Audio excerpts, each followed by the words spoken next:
मान लो तुमने तैयारी करी 2-3 साल, ठीक है, और उसके बाद तुम्हारी कहीं जॉब लग गई, जैसे प्राइवेट सेक्टर पे अच्छी जॉब लग गई और तुम वो नौकरी करने लगे। और उस नौकरी को करने के बाद तुम्हें फिर से रियलाइज़ हुआ कि यार ये नौकरी में मज़ा नहीं आ रहा, हम वापस से सरकारी नौकरी की तैयारी करेंगे, हम वापस चलते हैं, कोचिंग ज्वाइन करते हैं, तैयारी शुरू करते हैं। अब देखो, अगर किसी को भी ये मन आया है कि वो दोबारा से नौकरी की तैयारी करेगा, बिल्कुल ओके है, तैयारी करने में कोई दिक्कत नहीं आएगी अगर तुमने एक बार भी तैयारी करी है। चलते हैं थोड़ा साइंस की तरफ। हम बॉडी बिल्डिंग करते हैं। अब इस फील्ड में एक चीज़ बहुत ज़्यादा कॉमन होती है, वो होती है मसल मेमोरी। मतलब कि अगर हमने एक बार जिम में अच्छे से वर्कआउट किया है, मतलब बढ़िया से वर्कआउट किया है 1-1.5 साल के लिए, और हमारी मसल बढ़िया ग्रो कर गई है, उसके बाद अगर हम 1 साल के लिए जिम छोड़ भी देते हैं, डाइट उतनी ऑन पॉइंट नहीं भी रहती है, तो उसका बॉडी पे बहुत ज़्यादा नेगेटिव इफेक्ट नहीं पड़ता है आफ्टर।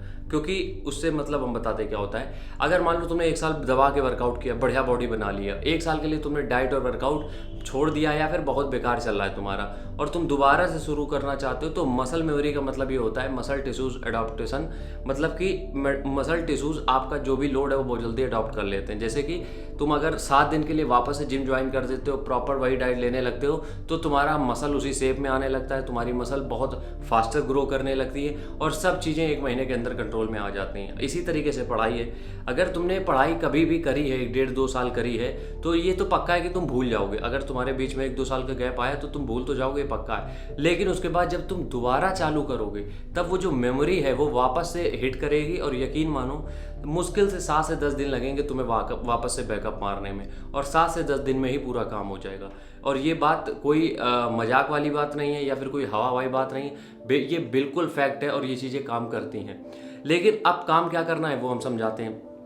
देखो, हर चीज़ से कुछ ना कुछ आप सीखते हो। जैसे कि हमने जिम से बहुत कुछ सीखा है, वही तुम लोगों को हम बताने की कोशिश कर रहे हैं कि जब तुम दोबारा से पढ़ाई चालू करो, जब भी तुम्हें ये लगे कि हाँ चलो पढ़ाई हो चुकी है, अब दोबारा से हम चालू करेंगे, तो जब भी तुम दोबारा से पढ़ाई चालू करो तो सिर्फ कुछ बातों का ध्यान रखो। सबसे पहला, लोड एक साथ नहीं डालना है। जैसे कि हम जिम जाते हैं जब बहुत दिन के ब्रेक के बाद, तो हम पहले दिन से बहुत ज़्यादा लोड नहीं डालते हैं बॉडी में।